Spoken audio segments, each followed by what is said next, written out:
manok. Uy! Unsa?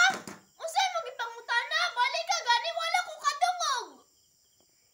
Ingon ko na ako nakit-an sa cellphone unsa English sa manok. Kay ba ko ana, bright kayo ko sa among eskwelahan. Ang akong answer ana kay unsa ganito ha? Kay ba ko frog. Kay ba ko unsa ng frog? Kanang mulupad ba, mulupad. Sagad ra man ka diha oy.